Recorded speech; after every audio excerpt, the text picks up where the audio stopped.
കനത്തതോടെ തണ്ണിമത്തനായി ആവശ്യക്കാർ ഏറി. വഴിയോരങ്ങളിൽ തണ്ണിമത്തൻ കച്ചവടം പൊടിപൊടിക്കുകയാണ്.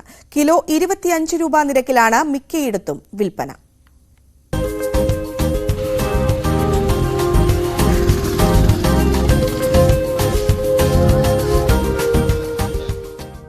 കൊടും ചൂടിൽ വെന്തുരുകുകയാണ് നാട്.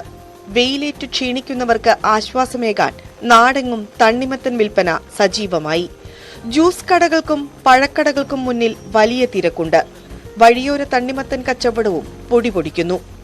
കിലോയ്ക്ക് 25 രൂപ മുതലാണ് ഇവയുടെ വിൽപ്പന. അകമഞ്ഞയായ മൃദുല, കിരൺ എന്നിവയ്ക്കും ആവശ്യക്കാരുണ്ടെങ്കിലും വെള്ളം ഏറെയുള്ള കടും പച്ച നിറത്തിലുള്ള തണ്ണിമത്തങ്ങയ്ക്കാണ് ഡിമാൻഡ്. തമിഴ്നാട്ടിൽ നിന്നും കർണാടകയിൽ നിന്നുമാണ് ഇവ കേരളത്തിലേക്ക് എത്തുന്നത്. പൊതുവെ ചൂട് കൂടിയത് കാരണം തണ്ണിമത്തങ്ങയ്ക്കാണ് നമുക്ക് കൂടുതൽ കച്ചവടം വരുന്നത്. പിന്നെ അതിൻ്റെ കൂടെ നമ്മുടെ ഓറഞ്ച്, മുന്തിരി, ജ്യൂസ് മുന്തിരി ഇങ്ങനെയുള്ള ഐറ്റംസും പോകുന്നുണ്ട്. എന്നാലും കൂടുതൽ എൻക്വയറി വരുന്നത് തണ്ണിമത്തൻ തന്നെയാണ്. ചൂടിങ്ങനെ നിന്നാൽ വരും കാലങ്ങളിൽ തണ്ണിമത്തന് കൂടുതൽ ഡിമാൻഡാണ് സാധ്യത.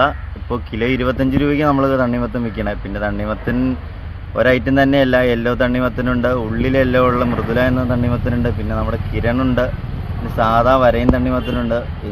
കിലോ 25 രൂപയ്ക്കാണ് നമ്മൾ സാധാ തണ്ണിമത്തൻ വിൽക്കുന്നത്. സാധാ തണ്ണിമത്തനാണ് പൊതുവെ എൻക്വയറി കൂടുതൽ പോകുന്നതും. ദിനം പ്രതി ലോഡ് കണക്കിന് തണ്ണിമത്തനാണ് ഇടുക്കിയിലേക്ക് മാത്രം എത്തുന്നത്. വിനോദസഞ്ചാരികൾ കൂടുതൽ എത്തുന്ന ജില്ലയായതിനാൽ ഇടുക്കിയിൽ തണ്ണിമത്തന് ആവശ്യക്കാരുണ്ട്. കഴിഞ്ഞ വർഷത്തേക്കാൾ ഇത്തവണ കച്ചവടം കൂടുതലാണെന്ന് വ്യാപാരികൾ പറയുന്നു. തണ്ണിമത്തന് പുറമെ നാടൻ കരിക്കിനും കരിമ്പിൻ ജ്യൂസിനും ആവശ്യക്കാർ കൂടി. ചൂടേറുന്നതോടെ കച്ചവടക്കാർക്കും പ്രതീക്ഷ. ന്യൂസ് 18 തൊടുപുഴ.